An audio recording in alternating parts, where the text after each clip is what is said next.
Tonight, City of Fort Smith honored one of its own. Mayor George McGill proclaimed today as Officer Kyle Newman Day, just 2 months after he was shot in the line of duty. All new tonight at 10, 5 News reporter Lauren Spencer spoke with Officer Newman and his family about his recovery and what this honor means. Integrity, honor, and selfless devotion. Raquel Newman is introducing us to who she calls her once-in-a-lifetime. He's a wonderful father. He's a great husband. Officer Kyle Newman's voice is still recovering, so Raquel is helping tell their story. It starts on May 17th. Just a lot of sadness, of course, uncertainty, but, as soon as I seen him, I just knew, you have to be positive. That's how she felt after he was critically injured after conducting a DWI traffic stop where he was shot in the neck. The tenacity just behind his will to live is really what's got him through it. Raquel always knew her husband was a hero, and the city made sure his sacrifice won't be forgotten. 2 months later, July 21st, is now Officer Kyle Newman Day. We're just also very thankful that he is where he is right now, that he's able to be here. An honor for an officer who was willing to put his life on the line. Couldn't ask for a better officer. Obviously, his inability to quit is next to none.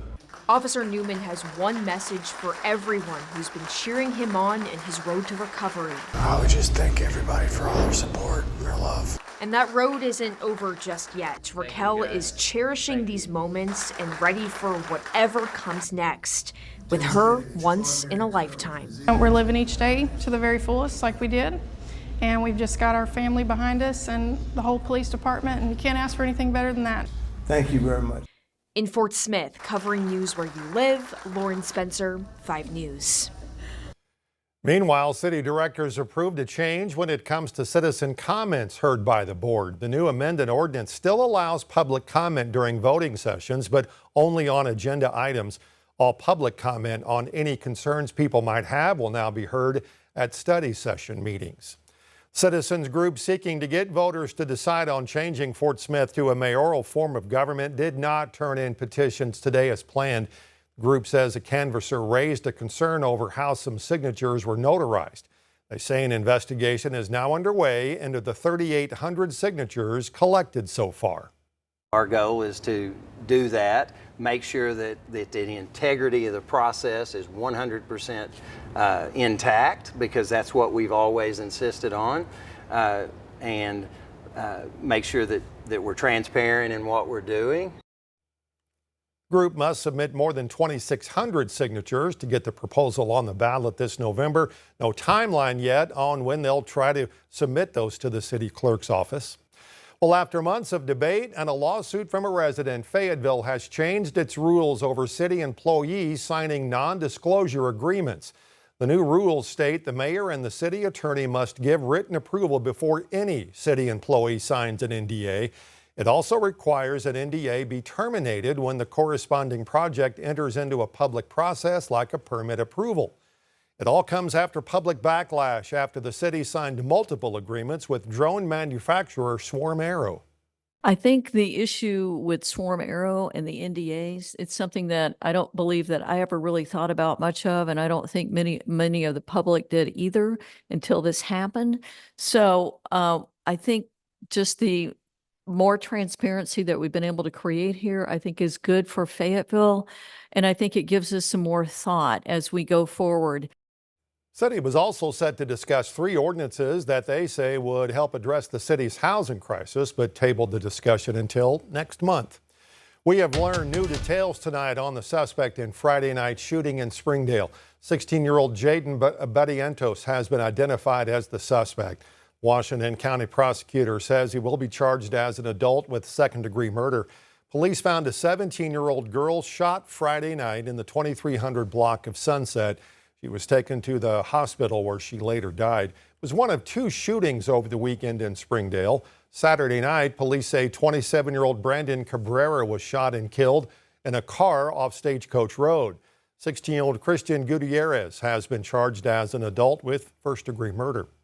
It's been 2 weeks, meanwhile, since a 16-year-old boy was shot and killed in Fort Smith. Police still looking for the original suspect that you see here. Jasmine Johnston is wanted on first-degree murder. If you have any information leading to her location, police are offering a reward. They urge you to call 911 or Crime Stoppers at 78-CRIME. Meanwhile, the second suspect in the case is expected back in court in Fort Smith tomorrow. Donnie Warner did not enter a plea at a hearing last week. He also faces first-degree murder charges. Arvest is rolling out a new checking account structure that will charge some customers a $5 monthly fee. The charge has drawn criticism online, with some customers saying it could hit lower-income Arkansans the hardest. Under the new essential checking account, customers who don't meet qualifying direct deposit or combined balance requirements will pay a $5 monthly maintenance fee. One customer says she believes the change could have the biggest impact on people who are already struggling to make ends meet. And Arvest says they hear those concerns. Is it legal? Yes. Is it ethical?